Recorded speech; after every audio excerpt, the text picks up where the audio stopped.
Shalom and welcome again to Seekers of Meaning, the podcast TV arm of Jewish Sacred Aging. I am your host, Rabbi Richard Address. Thank you for joining us today. We do appreciate your time. If you'd like to send us a note suggesting ideas, commenting on the programs, just email me at rabbiaddress@jewishsacredaging.com or go visit the website as well, jewishsacredaging.com. And on your way, stop at the Facebook page and pay us a visit. So much for social media. The topic for today is one that I would bet you that the majority of us have had experience with. And if you haven't, no doubt you probably will in the course of your lifetime. And that has to do with what we call in our workshop, the art of caregiving. And to walk us through it, a very, very fascinating and important new book on this subject, I'd like to welcome two Seekers of Meaning, Elissa Strauss, who is the author of, pardon the little things that I was making notes as I was reading through it, Elissa's book, When You Care, The Unexpected Magic of Caring for Others. The Unexpected Magic of Caring for Others When You Care. Elissa, welcome. How are you? How you doing? All right. I'm so happy to be here and have this conversation with you. Well, thank you. And you're coming to us from beautiful Oakland, California, so know it well.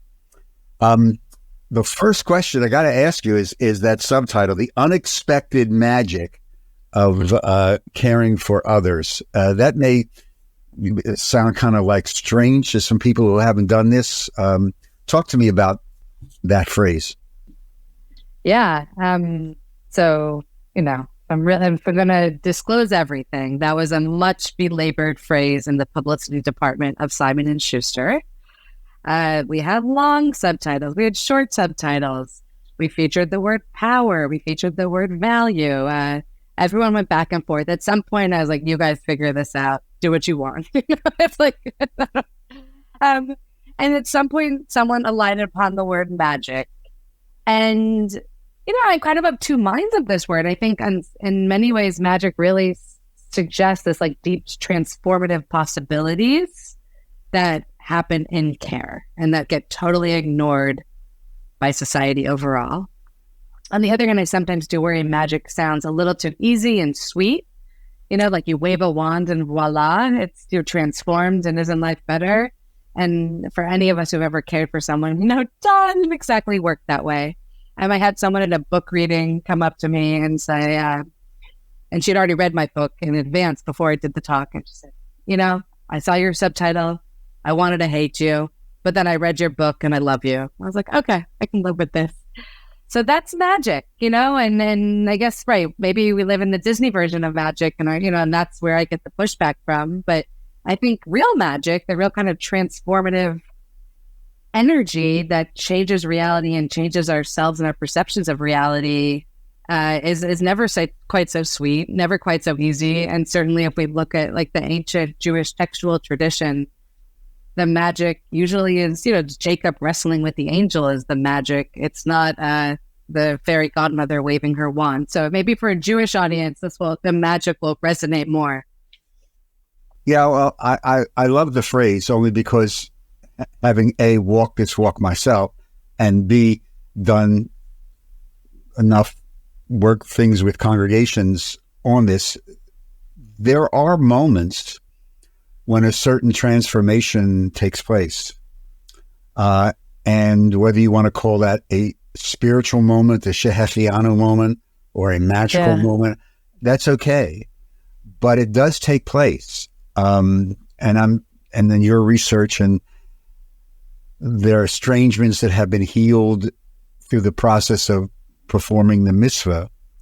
And so that's why I just wanted to start off with that very, very lovely phrase in the title. I can imagine there probably were some very interesting conversations with you and the publisher around the table, or long distance, or on Zoom, or whatever.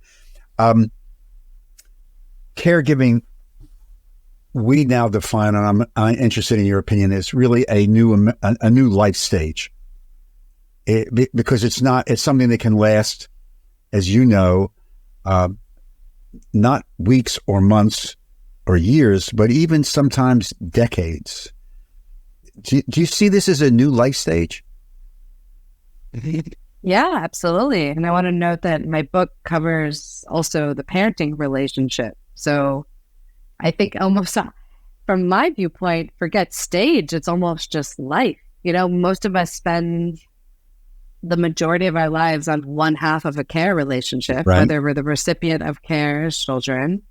We, maybe get a decade plus-ish off, and then we, but there are also many 20-year-olds caring for adult parents. Now that number's skyrocketing, so let's not dismiss them.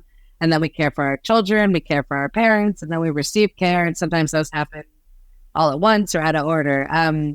So yeah, I think absolutely, it's if we really open the aperture, it's beyond a stage. It's actually our entire lives. And something that's kind of hiding in plain sight.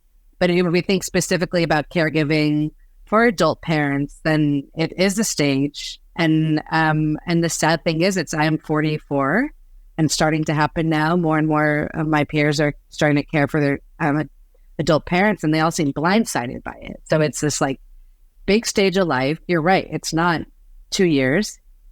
And at the same time, no one seems to see it coming. So there's something so kind of paradoxical about the undeniable reality of care, the fact that with demographic shifts, people are doing more and more care than ever, alongside medical advances that are helping people live longer. So we're in this period of time where we're doing more and more care than ever, and no one sees it coming somehow. What's fascinating is that there are no organized, unless you found them, organized classes in caregiving. In other words, what are some of the basics? Where do you go for resources? How do you generate self-care? All of which are embedded in the Jewish tradition. When you unpack all the Jewish texts around caregiving, from the Torah to the Talmud to all kinds of contemporary issues. But I always thought somebody should really create that curriculum, whether it's from a faith-based or non, of how to take care of something. It's not only older parents. I mean, you have significant numbers of people, as you know, caring for spouses and children.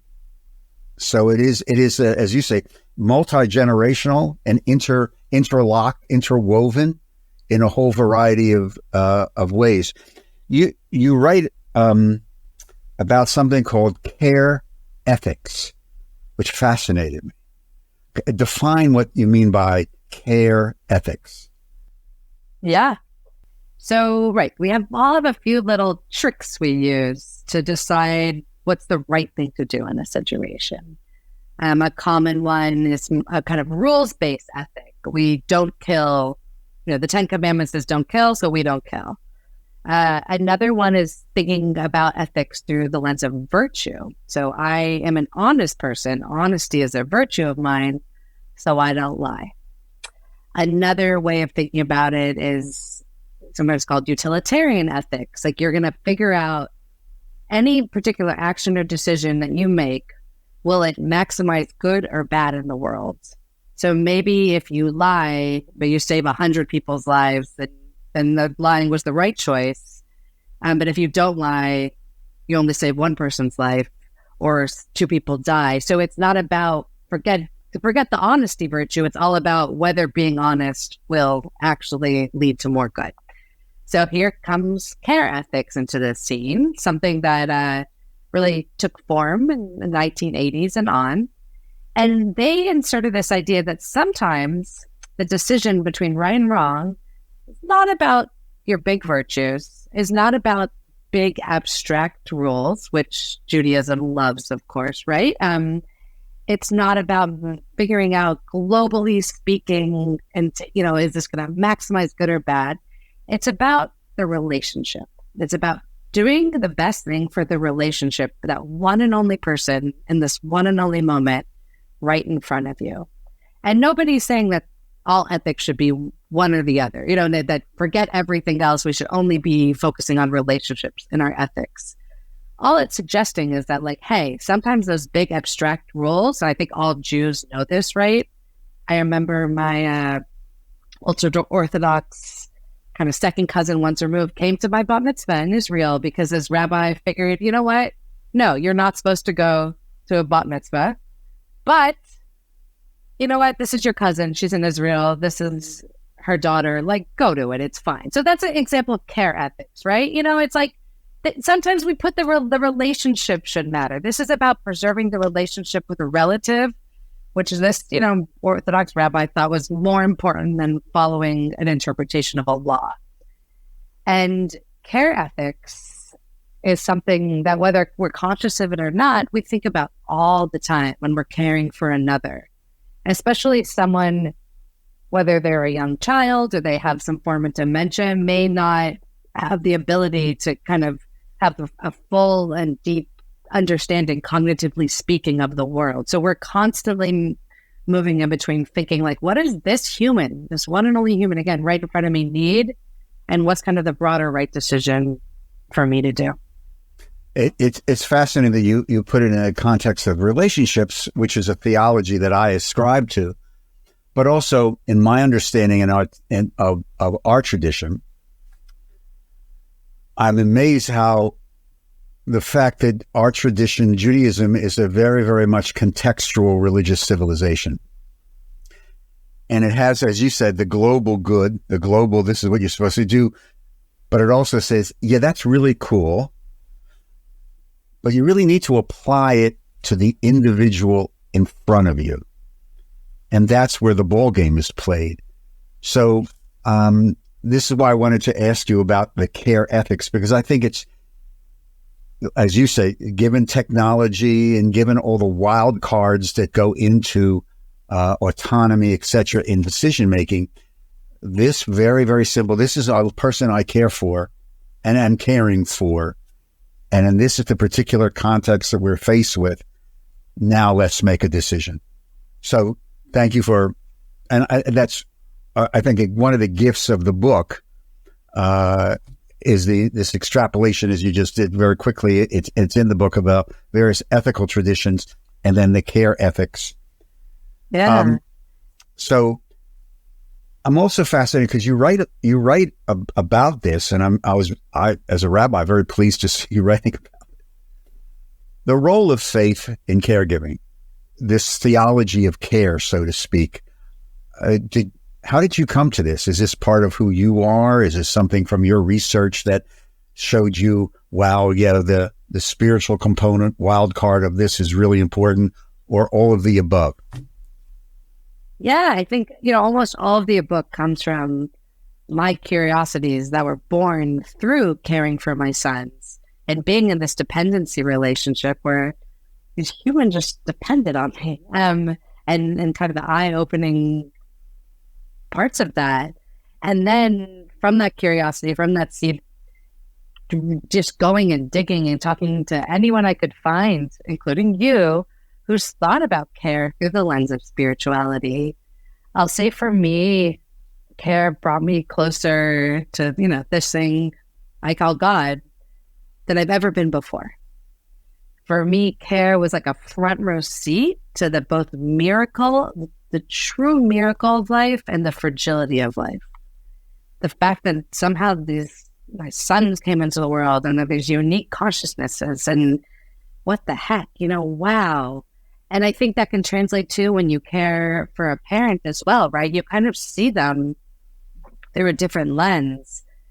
And also the fact that they are just this, this unique concept, these unique consciousnesses, these one and only people. And the kind of magic and mystery of that is very real. And at the same time, right, that fragility piece, to know that poof, it all could go away. Frankly, poof, eventually it all does on some level go away. And wrestling with that strangeness and that really what feels like just this paradox of life. And, it's almost, if I think novelistically, I mean, every character is drawn with such particulars, and our lives have so many dimensions, and yet it's part of this bigger experience that we can't even grasp. And I feel like when you carry, you're in both lanes at once, always. And, what is that? Well, I mean, I'll speak for myself, but that was a relationship with God right there, to balance the strange bigness of it all and the very strange and beautiful smallness of it all. Well, you define caregiving in the book. you define caregivers as those in intimate, ongoing relationships of care, quote unquote. The key word, as I read that and was thinking about it, and then thinking about just everybody's journey in this, is the word intimate. Because when you care for somebody on that level that you're talking about, it is a very intimate relationship. Very intimate relationship. And that's when it can become very spiritual. I think if you open your heart to that. Did you choose that word intimate carefully? Yeah, absolutely. I think part of it was that, a lot of people do care. Teachers do care. Nurses definitely do care. And I'm not talking about, nurses that come and live with you in your house, because then they do intimate care. But nurses in a hospital where they're parachuting in and out, doctors do care. But there's something particular about an ongoing intimate relationship of care that I felt like was one of the deepest, most profound human experiences that had actually never really been kind of wrestled with and exposed and looked into before, because we have such a big blind spot in our culture, not just the reality of care, but the reality of dependency, the reality of vulnerability. And I think with that, that word intimate carries so much, because when you're intimate with someone, it doesn't just bring you closer to them, it brings you closer to yourself, to your vulnerability, to your fragility, to your dependency as a person. And it's like, it could be anything from the kind of bodily activities involved with care, the poop and the pee and the everything else, that is so, I think, deeply spiritually humbling and difficult and stinky and all the above, right? But also deeply spiritually humbling. And again, not just because you're witnessing in the other, you realize that you too have this body, you too have this soul, you too will need. And I think that's where intimacy unlocks something that can really just break open so many of these barriers that prevent us from having deeper and richer relationships with God. Again, it goes back to that sense of relationship. Yes. You also write a very interesting sentence about, well, let me just read it to you. Quote, care is how future citizens and employers are created. Care is how we maintain dignity, unquote. What does that mean? So, right, on one hand, sometimes we forget about the public good of care. There's, parents, particularly these days, are often portrayed as basically selfish or self-indulgent when they're caring for their kids. And some are, sure. But I think most parents I know are working their butts off, not so their kid goes to Harvard or speaks perfect Mandarin or, makes, Carnegie Hall. I think that's a stereotype, and it's really not an accurate representation. Most parents I know want to raise good kids, right, that are going to be mensches and that they're going to contribute to society. Maybe not dominate society. Maybe some have that, up their tushes, but most everyone I know just wants their kids to contribute, to be good people, and when they're adults, to be people that people can rely on for care, right? And I think there's something kind of, if we're going to almost use the language of the markets, productive about care, right? We create future citizens.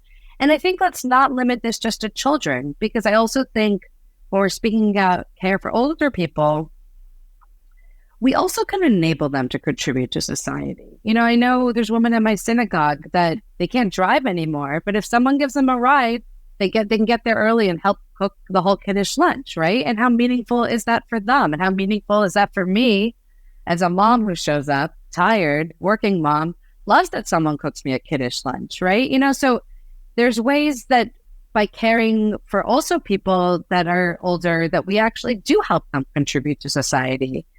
And then I think, right, not everyone is in a position to contribute to society.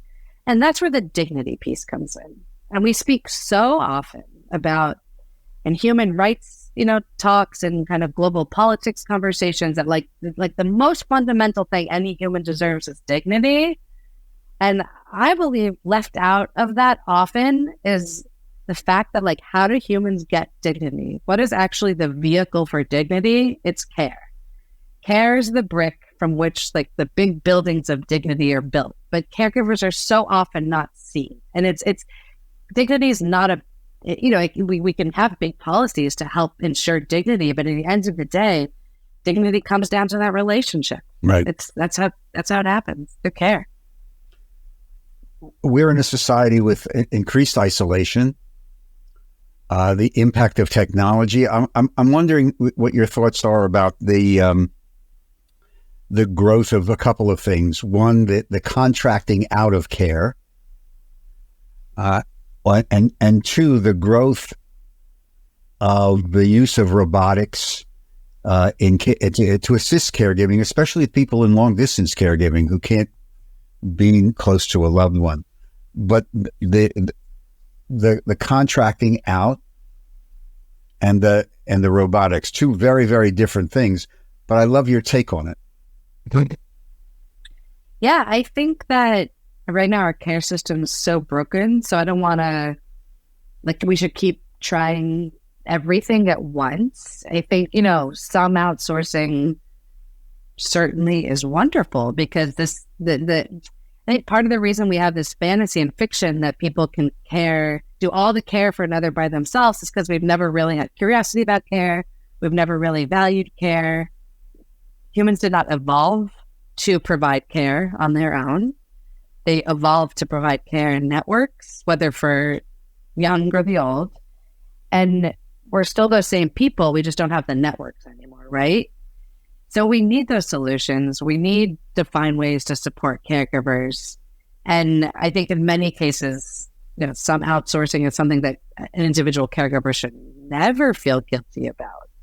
Ever, ever, ever. It's actually how humans were designed, through evolutionary time. So I think, to the particulars of how that outsourcing works and ways we could do it better and worse. I'll go ahead and say we could definitely do it better. I know that the system's so broken right now.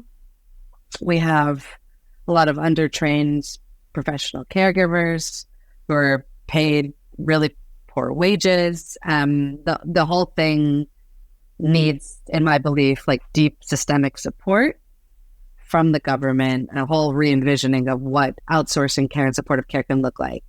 As far as the robotics, I have read a few things that suggest, they can take the edge off for caregivers, but they're not going to replace people. Really, my favorite thing I've read about robotics is that I actually get the sense that when people who need care, so maybe someone in a nursing home, when they have a robot who needs them to care for it, they actually get more psychological benefits than being cared for by a robot. And I think it's, and again, there's so many different robotics happening in so many different ways, being implemented in beautiful, nurturing places versus horrible places where it's, instead of a human touch, a human hand. So, I think it's hard to say good or bad at any particular circumstance, but I kind of love this reminder that the caregiving instinct is so deep in us that I've seen, again, more positive studies about giving dependent older people, the ability to care by way of robots than receiving care by robots. Fascinating.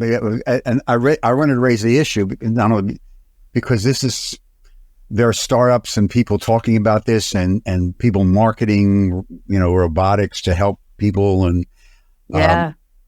And it is a part of our future that we're going to have to deal with, because it's happening now. It's not science fiction. And it's going to get more increasingly, is with AI expanding. Who knows?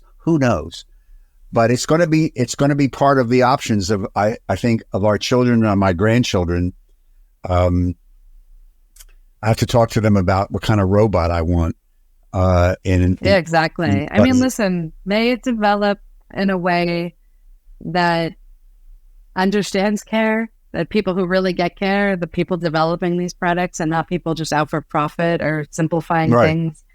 And may it develop in a way where it liberates and takes off the right amount of burden so that actually the relationship piece, right, can actually stay, but managing the doctors can somehow be given to AI. You know, I think we all have heard or experienced firsthand enough caregiving stories where just managing doctors and medicines and this and that is the hardest part. And that's almost the most draining thing. And that takes someone, that takes up so much bandwidth that someone then can't be emotionally present with the person they're caring for. So, you know, may robotics take away that burden so we can actually put more of our energy into that quality time and to connecting with the other and to seeing the other, loving the other, having fun with the other. You write about this in the book, and which is another reason why it's very important for people to look at this book, about the economics of caregiving.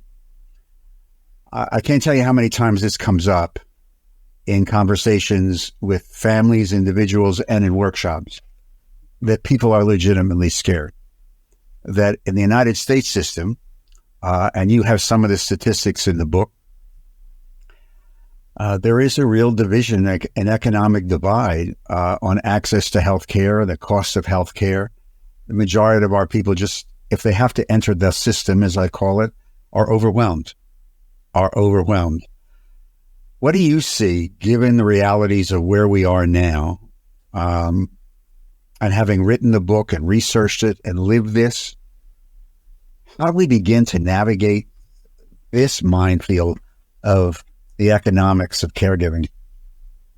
Yeah, I think it's something that is really not an individual project with an individual solution overall. It is, the system could not be more broken, and we are going broke as a result. I mean, you really basically have to choose between a job and good care and paying your mortgage.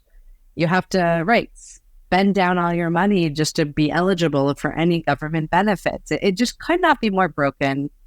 There could not be a bigger systemic blind spot to an enormous issue than there is when it comes to elder care in the United States.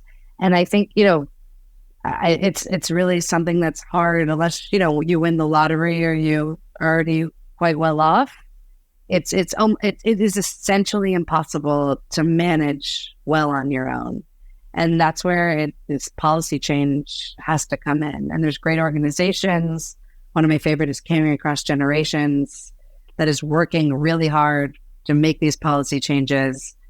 The leader of it, Ai-jen Poo, speaks often about, you know, we have all kind of infrastructure and we need care infrastructure, right? And anyone who's ever cared, it's like, yep, we do. You know, we need some support system that kind of holds up our efforts to care.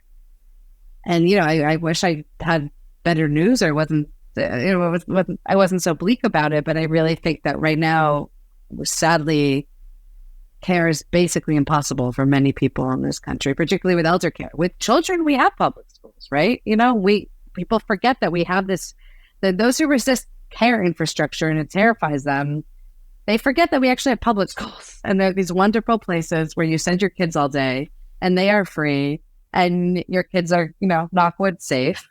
And hopefully, if it's going all right, they're learning things and learning how to be good people and good citizens. But nothing like that for elder care, even though really just millions and millions of people are doing it. And millions of people have someone in their lives that they love who needs someone around all day. But there's no equivalent to anything for such a massive population where it's a guaranteed built-in break to go earn money or take a shower or go for a nice walk or take a deep breath. And it's really tragic. There many people have written that in the next 20, especially 25, 30 years as baby boomers age out, that the costs associated with elder care will leapfrog the costs associated with child care. And that will be one of the major economic drains upon a family. And certainly we're seeing that. And I remember many years ago, pre-pandemic, as now we count time, Asia and Pooh did one of our podcasts on when she had just published her book, I think at the Age of Dignity, and was speaking about this with thankfully she was the first one really on an organized level to raise this issue. But Elissa, do you see a national will in this country right now to tackle, given the demographic shifts that are present? It's not a secret. You just look. Do you see a national will to tackle this issue?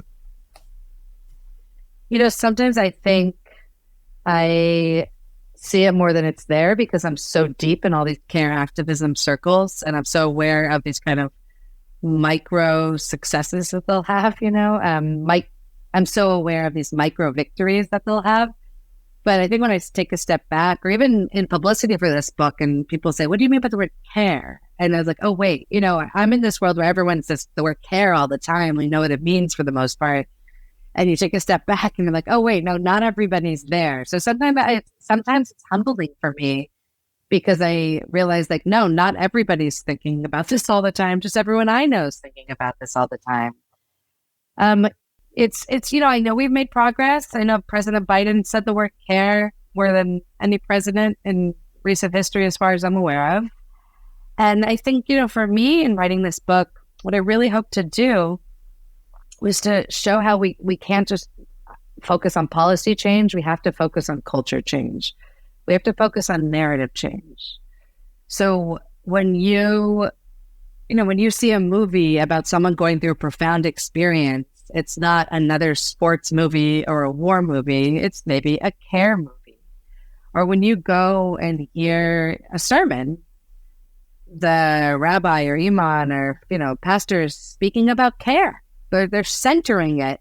And not, it's very important. Not like, oh, isn't it nice that these people do care and everybody give them a pat on the back? That's sweet. I'm sure we like that. But we need so much more than that. We need care, like we discussed earlier on, to actually position care as this fundamental human experience that teaches us profound things on how to live. So, for me, I'm really trying to work on that cultural change piece in this book and really trying to show how care is woven into every single meaning-making system that we have, psychology, philosophy, spirituality, everything, and how it just was ignored for so long. And, that's my hope. That's my wish and a prayer to help make this change. Is, maybe that politician that never thought to vote on care will catch that movie on Netflix that doesn't exactly exist yet, or hear that sermon, which probably hasn't been said yet, but to make that conversation happen and for them to be like, oh yeah, I guess, this whole care thing, it's real, it's big. Let's invest in it. We're speaking with Elissa Strauss, the author of this very important new book, When You Care, The Unexpected Magic of Caring for Others. I guess available at the usual suspects, Elissa, Barnes & Noble, Amazon, local bookstores, et cetera, et cetera. Yes, exactly. Before we run out of time, just the closing easy softball question to close. You allude to this, I think, in the very last paragraph of the book. Having researched this book, having walked this walk, having lived this, do you think if and when the time comes, you will be more receptive to receiving care? I hope so. I really hope so. You never underestimate human vanity, pride, and ego, right? But I'd like to think, I would like to think I am. And I think part of the audience I want to reach with this book is those receiving care. Because if we could get rid of this idea that care is just a burden, I think it'll also rid us of ageism and this fear of being dependent on others. And because I really believe, I know that giving care has been so profound and enriching for me, challenging, sure, but profound and enriching, that knowing that might be possible for whoever cares for me will help me embrace being in that position. Well, if we can get rid of the B word, the burden word, as you allude to, I think we're several steps ahead of the game. And that's why the Jewish tradition is so powerful when it comes to this, because it really approaches it, from that contextual point of view, but also from the relational point of view and the sacred point of view, because it's embedded in the Torah and a huge, wonderful discussion in the Talmud. Elissa Strauss, thank you very, very much. Continue, just good luck with this book. Stay healthy. Take care of yourself, and we appreciate everything you've done with this. It's a very, very powerful book. And if we in Jewish Sacred Aging can help you in any of this journey, just let me know. And the answer is yes. So make it easy. But thank you very much. Take care. Thank you so much. To all of you, thank you very, very much for joining us on today's edition of Seekers of Meaning, the podcast TV arm of Jewish Sacred Aging. And again, if you want to contact us, just email me, rabbiaddress@jewishsacredaging.com. The Facebook page, the website also happened to contain a very conveniently located donate button. If you'd like to support our work in these podcasts, just go to the website, jewishsacredaging.com. Click on that button. Just follow the prompts. It's really, really, really easy, and we do appreciate it. Seekers of Meaning is produced at the Broadcast Center of Lubetkin Media Companies in beautiful Cherry Hill, New Jersey, and a big shout out to our producer, Steve Lubetkin. Thank you very, very much for joining us on today's edition. Till we meet again, stay safe, everybody, stay healthy, and most of all, be kind to one another. We really need it. Shalom.